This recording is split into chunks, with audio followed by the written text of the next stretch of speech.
Bonjour à tous et bienvenue à cette nouvelle vidéo. Vous aurez remarqué que l'univers du jeu vidéo a une certaine influence sur mes achats et pour la review de l'Arisaka Type 99, il faut revenir à l'époque de Medal of Honor Soleil Levant. Si malheureusement on ne peut pas avoir cette carabine japonaise dans son arsenal, on a forcément été traumatisé par la quantité de fougères avec une baïonnette dépassant du feuillage voulant votre peau dans la mission de Guadalcanal. En préambule de cette vidéo, je vous invite à voir l'excellent dossier sur cette carabine réalisé par la chaîne Le Feu aux Poudres. Je pense plus pertinent de citer cette vidéo complète plutôt que de réinventer la roue, même s'il y aura nécessairement quelques informations similaires ici. En résumé, l'Arisaka est le nom générique de la carabine utilisée par l'infanterie japonaise depuis sa création en 1897 par le colonel Arisaka Nariakira jusqu'à la fin de la Seconde Guerre mondiale. Mécaniquement, on retrouve des éléments Mauser et Mannlicher. A l'instar des Italiens avec le Carcano, les Arisaka étaient chambrés en 6,5 mm avant de passer à une cartouche plus puissante en 7 mm, le 7,7 par 58. Le type 99 présenté ici est donc l'évolution du type 38, passant du 6,5 par 50 au 7,7 par 58. Le modèle présenté ici est une fabrication de la fin de la Seconde Guerre mondiale.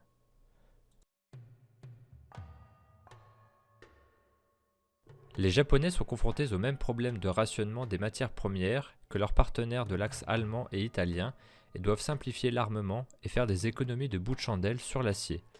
De plus, le Japon a eu, comme l'Italie et les autres pays qui ont changé de calibre au cours du conflit, à gérer en parallèle plusieurs chaînes logistiques, les munitions n'étant évidemment pas interchangeables. Un type 99 du début de fabrication vers 1939, c'est une très belle arme. Très bien fini, des organes de visée réglables, un bipied sous le fût même si ce dernier est dispensable, une plaque de couche en métal et de très bonne finition. Celui visible dans la vidéo du feu aux poudres est un bel exemplaire. Ici que nenni, on est en 1944, l'acier se fait rare, les usines sont sous le feu des bombes, il faut sortir le plus possible de carabines pour des troupes toujours plus jeunes et engagées contre les Américains avançant inexorablement. La plaque de couche en acier est maintenant en bois, les organes de visée sont fixes, le bois au-dessus du canon disparaît et le bipied aussi. Les finitions sont réduites à leur plus simple expression, même si mon exemplaire a gardé quelques gravures sur la noix de culasse. Mon Arisaka a malheureusement eu son chrysanthème effacé au tonnerre. C'était une pratique courante après la Deuxième Guerre mondiale, même s'il n'y a pas de consensus aujourd'hui sur les raisons. On ne sait pas si ce sont les Japonais qui l'ont fait pour ne pas qu'un symbole de l'empereur tombe entre des mains ennemies, ou si ce sont les Américains qui l'ont fait précisément pour humilier l'armée japonaise en attaquant un symbole impérial. En trouver un intact aujourd'hui est très difficile.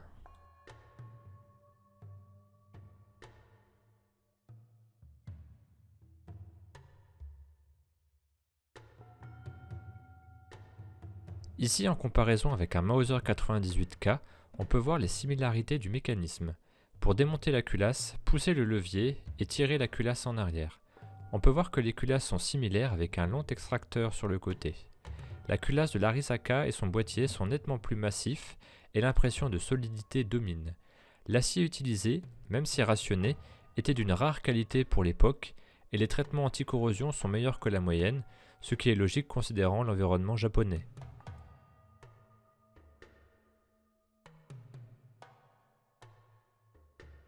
Ici, pas de sécurité à drapeau comme le Mauser, mais on peut tourner l'extrémité de la culasse et désactiver la queue de détente. En poursuivant le démontage de l'arme, on retire le magasin et le boîtier qui prennent en sandwich la crosse.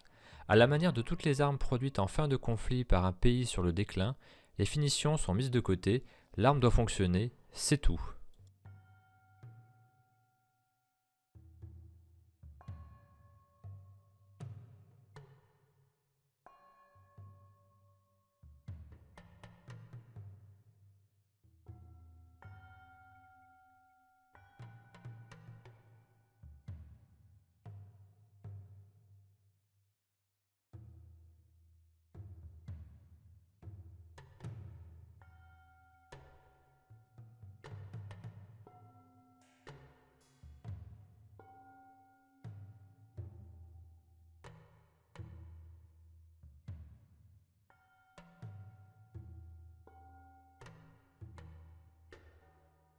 Les Arisaka étaient dotés d'un capot de culasse amovible. Il n'est en revanche pas garanti que ce produit en fin de conflit en était doté. Cette pièce servait à limiter l'encrassement de l'arme par la boue et la pluie, mais elle n'était pas non plus indispensable. Son utilisation rend en revanche l'arme beaucoup plus rugueuse à utiliser et bruyante.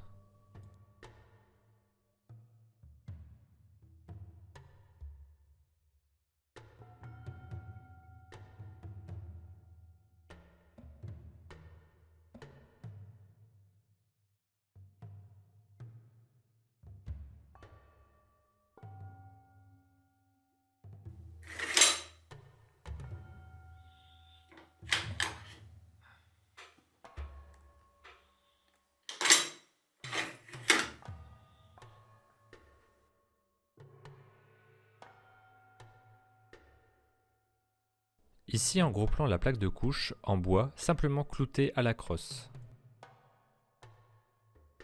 Je possède quelques baïonnettes et je peux vous certifier que c'est celle qui fait la moins rire. C'est un vrai katana en miniature. Elle est le katana du fantassin moderne, digne successeur du samouraï. La lame a gardé une taille et un tranchant certains, là où en général les autres baïonnettes de l'époque favorisaient les stocks. Comme la carabine, la baïonnette subira de nombreuses simplifications au niveau du quillon et de la poignée. Le fourreau délaissera l'acier pour le bois. Mon exemplaire est intermédiaire, il a perdu le quillon recourbé mais a gardé une poignée correcte et un fourreau en acier. Elle a été fabriquée à Nagoya.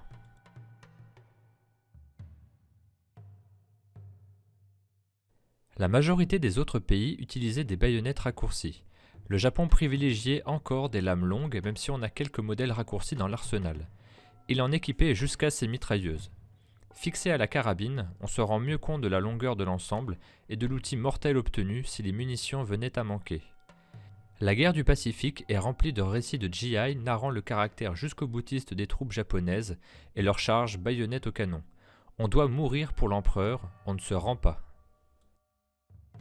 Le cachet de l'ensemble tranche malheureusement avec la réalité de la guerre du Pacifique. Pour les collectionneurs, je recommande évidemment plus les Arisaka et leurs baïonnettes fabriquées hors conflit dans l'entre-deux-guerres.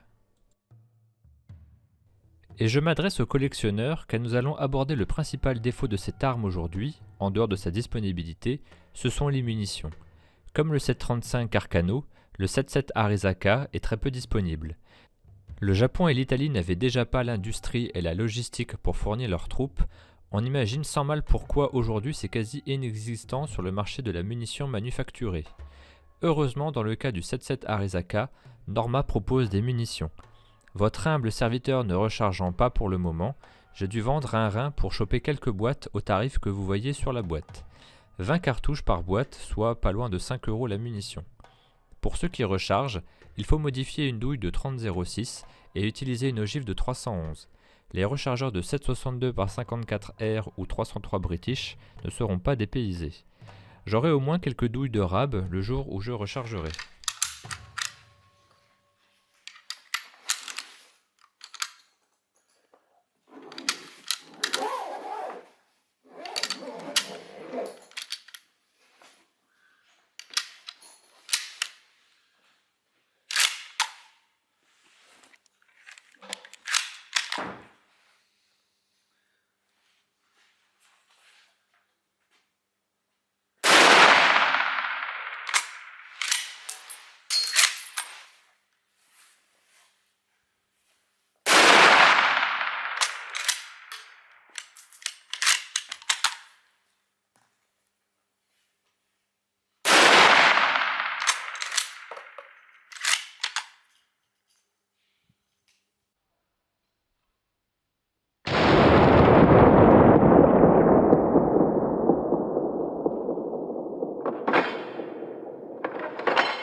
Je n'aurai malheureusement pas de cible à vous montrer car la munition tape un bon mètre au-dessus du point visé. Cela arrive régulièrement avec d'autres armes, il faudrait changer le guidon pour le corriger. En dehors de ça, la visée est facile et le guidon assez visible dans l'œilleton. C'est une munition qui a du jus, on est dans la bonne moyenne des gros verrous de l'époque. Le départ est assez moyen, une course moyenne, un bon point dur mais facile à identifier, et ça part. Malgré le capot de la culasse, l'éjection ne pose pas de soucis, même si pas régulière. Les étuis ne sont pas du tout abîmés.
On a en conclusion une arme qui se destine avant tout à la collection, du moins cette fin de fabrication. Certes, la rareté de la munition et la robustesse de l'arme font que les exemplaires en mauvais état de tir sont assez rares. Mais cette version trop basique sera trop limitée sur le stand par la rugosité de son action, sa cartouche peu économique, mais surtout au niveau des organes de visée. Il faut voir en cette carabine un moyen de rappeler la dureté du conflit dans le Pacifique durant la Seconde Guerre mondiale, la détresse d'une nation qui perd le conflit et l'état d'esprit de ses combattants. Au plaisir de lire vos commentaires et à très bientôt pour la prochaine vidéo.